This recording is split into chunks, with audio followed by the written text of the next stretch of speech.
As a ski instructor, you play an important role in helping others develop the skills and love for skiing or snowboarding that you have.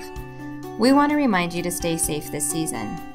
Following is some information from a seasoned ski instructor. Listen carefully for tips to avoid injury while performing your day-to-day activities this season. The most common injuries we see to instructors this year, I would say, have been knee injuries, back injuries, and concussions. When we're training people how to lift children, ideally we'd like them to be out of their skis so that they're not just bending over at the waist. We want them to bend at the knees, keep a straight back, grab the child under the arms. We don't like to grab the children by the arms because we can injure the child as easily too.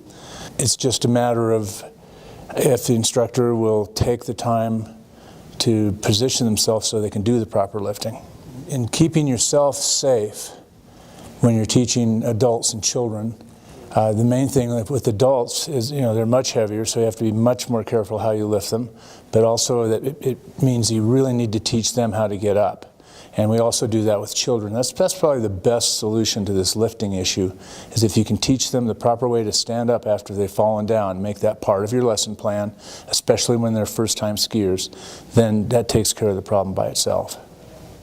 With new instructors, we have a couple of things that are really important. And one of the places that they get hurt that you wouldn't think would happen is when they're unloading a chairlift, especially with children. And so we make sure that we get the children away from them so that they don't end up standing on top of the children's skis and the kids ski one way and then the other way, and you do the splits and have a double ACL right at the top of the chairlift. We've had that happen before, and it's absolutely a tragedy. So that's one of the things they're not expecting because they've never experienced that. The other thing is just terrain selection. As an instructor, before you take somebody anywhere or before you go someplace, ask somebody that's been there, check with the ski patrol, check with other ski instructors, find out what the conditions are before you get yourself over your head.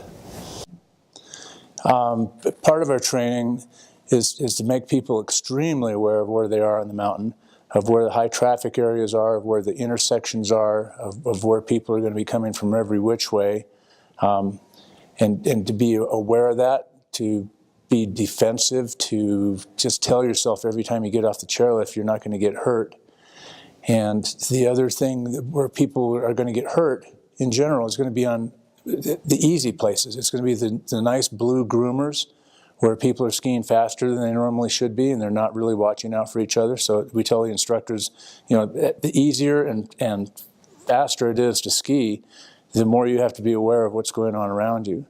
And then the other issue with where people get hurt is, you get in the trees, you get into the whoop-de-doos and the creek beds, skiing with the kids and all the fun places, and you just have to make sure you know what's around the corner before you get to that corner and run into something that's going to cause you to lose your balance.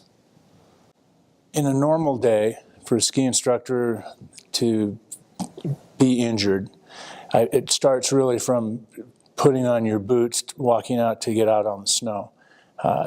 Boots are relatively slippery. There are devices you can put on them so that you'll avoid some of these slip and fall injuries as you're just trying to get out to work.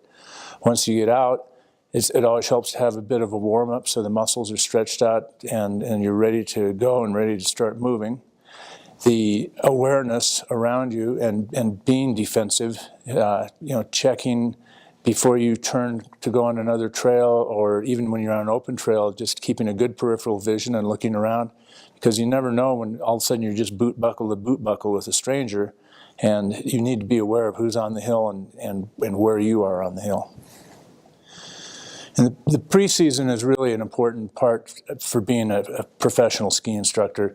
You need to be in shape, you need to be flexible, you need to be ready to do some very athletic activities for 6 or 7 hours a day. So coming to work in the fall in shape is really important. I would say that for myself, every time I go out, I tell myself I am not going to get hit today. And I just make sure that I'm super aware of what's going on. When we're skiing out to our meeting locations, I do not overtake the person in front of me, and I try not to let the person behind me overtake me. I'm aware of where I am and where they are. When the light gets flat and I know there may be bumps and things that I can't see, I start to slow down a little bit. I ski very deliberately. I make sure that every turn counts. And when I get into variable terrain, I just make sure that I ski at a speed and a pace that I can maintain my balance. Because as long as I can stay in balance, I'll be okay. It's whenever I lose my balance that I'm going to have problems. Follow these safety tips to keep yourself free from injury this season. For more safety information, contact the WCF Safety Department at 385-351-8103 or visit our website at wcf.com/safety.